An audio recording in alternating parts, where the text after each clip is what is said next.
Yeah, 10:9. It says, what if you don't enjoy anything, can't see yourself having a future, and don't know what to even try and manifest? Put on a vision board. Where do you go from there? So here's the thing, okay? First of all, with the vision board, do it right. Don't do it the wrong way. Most people just cut out a bunch of pictures and then they put it on a board and then they're hoping that those things are going to just show up.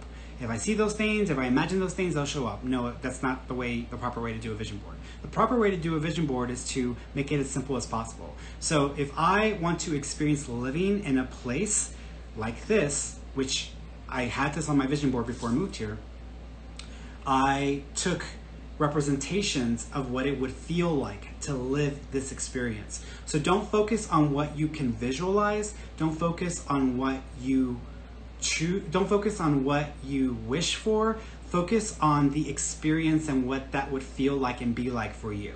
In other words, if I want to wish for having an office with a desk and a view of the mountains, just taking a picture of that, putting it on a vision board is not enough. I need to know what it actually feels like to be in a place where there isn't a desk in front of a window with a view of the mountains.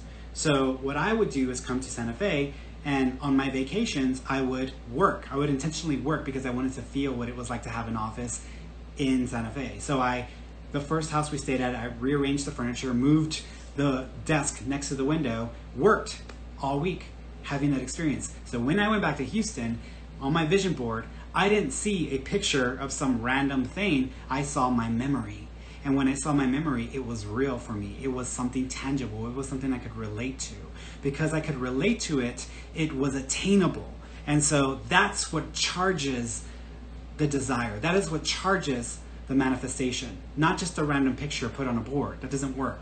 So that's how you use a vision board. Keep it simple. Try to focus on maybe 4 to 6 things total, 4 to 6 pictures or 4 total, and each one should have a very specific representation that would trigger you to remember or to reach for the experience and what it would feel like. And if you don't know what it would even feel like, at that point it's too far away from you that there's no way in hell you're probably going to end up manifesting that. So you need to reach for something that's close enough to you.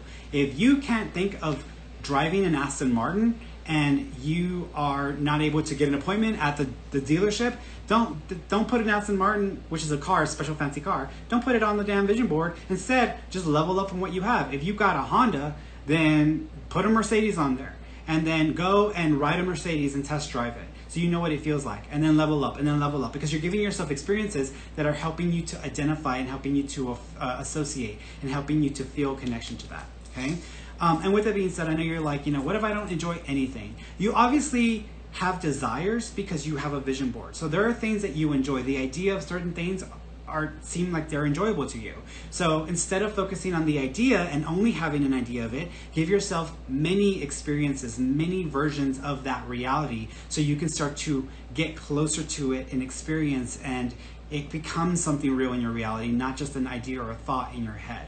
But you're here, you're watching this live. I don't know if you're still on here or not, but you're watching this live. You enjoy something about this conversation because you're engaging. So there are things you enjoy, but you're so focused, you're so consumed by pain and suffering that is overriding everything. And so even if you have one small thing you enjoy, you're letting it be completely overshadowed by the suffering and the pain that you're maintaining.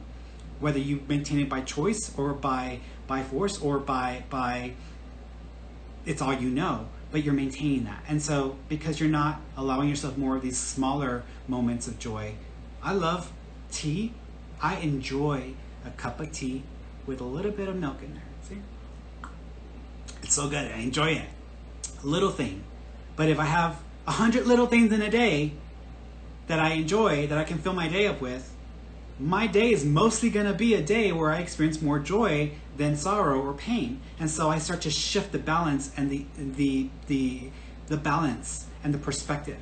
That's how I got to this point, because all I did was just fill my day up with all the little things. And then it became little things and big things that I enjoy. So that's what worked for me. So it can work for you as well, but you have to start filling your day, your life up with the little things that really you can enjoy. I love my animals, my cats. I love my kitty cats. So I go as often as I can and I squish my face into them because that makes me feel joy. That's one little thing. You know, I love putting on my adult contemporary music from like the 80s and the 90s and the early 2000s, because that was my golden music years, and that gives me some joy. A little bit, a little thing, but it gives me some joy.